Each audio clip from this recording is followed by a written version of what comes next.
Class 10th के बाद सब बोलते हैं क्लास 11 इजी होगा, बट ट्रस्ट मी यहीं सबसे ज़्यादा स्टूडेंट फंस जाते। क्लास 11 शुरू करने से पहले ये वीडियो देख लो, वरना 2 महीने में ही आप लोग का बैकलॉग शुरू हो जाएगा। और सबसे इम्पोर्टेंट टिप लास्ट में है, जो 90% स्टूडेंट्स इग्नोर कर देते हैं। Hi guys, welcome back to my another new vlog.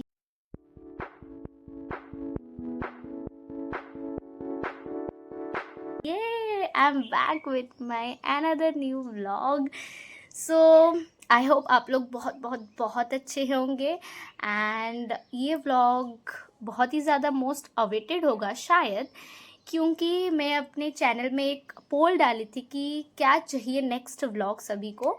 सो बहुत सारे ये आया था, पोल में आया था क्लास 11th का जर्नी, मतलब स्टार्टिंग बिगिनिंग जर्नी मेरा, एंड क्लास 10th का बेस्ट रेफरेंस बुक वाला एक आया था, और एक था क्लास 9th का, और एक्साइटिंग व्लॉग्स का भी था।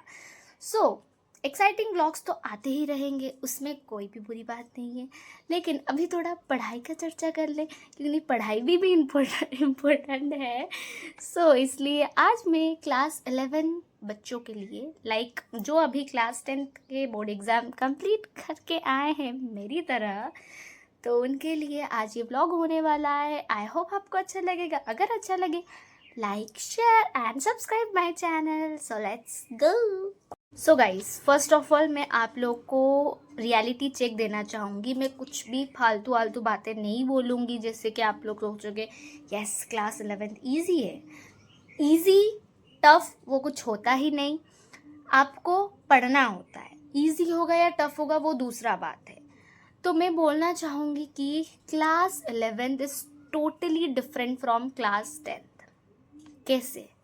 कैसे डिफरेंट है? बेसिकली क्लास 11th में हमारा कॉन्सेप्ट बहुत ज़्यादा डीप हो जाता है। हमको एक चीज़ के बारे में बहुत ही डीपली समझाया जाता है, और उसके बाद सेल्फ स्टडी भी बहुत ज़्यादा इम्पोर्टेंट बन जाता है। अगर आप सेल्फ स्टडी नहीं करोगे नहीं, कुछ नहीं हो सकता। ओके, एंड NCERT अगर आप सिर्फ एनफ नहीं है, अगर आप सिर्फ NCERT फॉलो करोगे it is not enough. NCERT से अलावा भी बहुत कुछ चाहिए होता है। और अगर JEE नीट के लिए पढ़ रहे हो तो टोटली NCERT बायो के लिए आपको स्टिक रहना पड़ेगा। सभी के लिए NCERT पढ़ो, लेकिन it's not enough. So the second point that I want to discuss is choose your focus. आपको बोर्ड के लिए सिर्फ प्रिपेयर होना है या आपको कॉम्पिटिटिव के लिए प्रिपेयर होना है, वो आप लोग डिसाइड कर लो।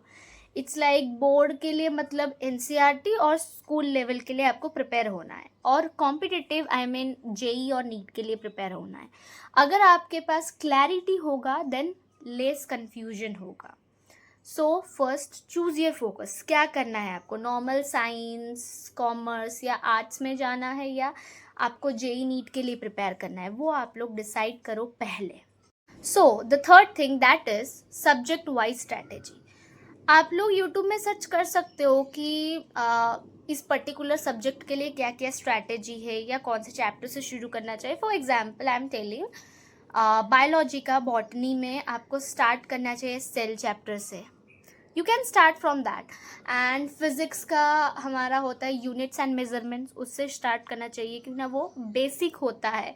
सो आप लोग इससे for commerce also, arts also, science also, आप लोग यूट्यूब में आपके पास बहुत सारे टीचर्स के वीडियो आ जाएंगे जो लोग स्ट्रैटेजी बोल रहे होंगे कि क्या क्या कैसे करना चाहिए इस पर्टिकुलर सब्जेक्ट के लिए। एंड प्लीज़ ये माइंड में रख लेना कि जैसे आप लोग को पता होगा कि छोटे से आप लोग जब पढ़ रहे होगे स्कूल में, छोटे से चैप्टर मतलब लाइन वाइज लाइन आपको पढ़ा रहे होंगे। आई मीन जैसे फर्स्ट चैप्टर ये है तो सेकेंड चैप्टर उसके बाद बढ़ाएंगे, थर्ड चैप्टर उसके बाद, ऐसे पढ़ाते होंगे। ओके, बट क्लास 11 में टोटली डिफरेंट है, कुछ भी चैप्टर आ सकता है। तो इसलिए मैं आप लोग को बोल रही हूँ, आप लोग यूट्यूब में टीचर्स के वीडियो जाके देखो कि फर्स्ट चैप्टर कौन सा पढ़ना चाहिए, क्योंकि वो एक चैप्टर होगा जिसका बेस होना चाहिए आपके पास, नहीं तो आप नेक्स्ट चैप्टर समझ नहीं पाओगे।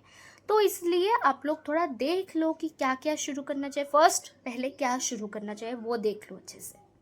In the fourth point, make your study routine practical. Randomly इसे मत पढ़ो, प्रैक्टिकल स्टडी रूटीन बनाओ। सिंपल रूटीन, नॉट लाइक बहुत ही डिफिकल्ट वाला, ब्रेक नहीं मिल रहा, आपको कुछ नहीं मिल रहा, खेल नहीं पा रहे हो, कुछ नहीं कर पा रहे हो, तो it will be difficult for you to do it, right? Daily 2 से 3 सब्जेक्ट्स पढ़ो और सेल्फ स्टडी 3 to 4 आवर्स करो। एंड ये याद रखना कि जितने समय भी पढ़ रहे हो पूरा फोकस्ड रह के पढ़ना। Quantity does not matter, quality matter करता है। तो इसलिए फोकस्ड रह के पढ़ना जितने समय भी आप लोग पढ़ रहे हो। जो भी आप लोग पढ़ रहे हो उसको सेम डे पे ही रिवाइज कर लो ताकि बैकलॉग्स नहीं बने, और ट्राई करो शॉर्ट नोट्स बनाने के लिए ताकि आपको बाद में ये रिवाइज करने के लिए, क्विक रिवीजन के लिए इजी होगा। और ये एक बात याद रखना कि consistency is more important than motivation. 5th point, avoid this mistakes. बहुत सारे बच्चे एनसीईआरटी इग्नोर कर देते हैं, लेक्चर देखते हैं बट प्रैक्टिस नहीं करते हैं, उसके बाद रिवाइज करना भूल जाते हैं, और ये सब करने से क्लास 11th आप लोग को टफ लगेगा ही लगेगा।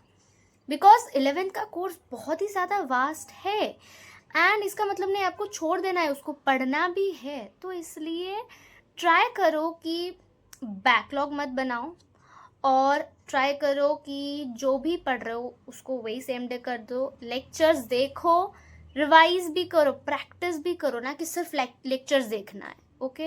एंड एनसीईआरटी को इग्नोर मत करना, एनसीईआरटी को पढ़ना, एनसीईआरटी को पढ़ना।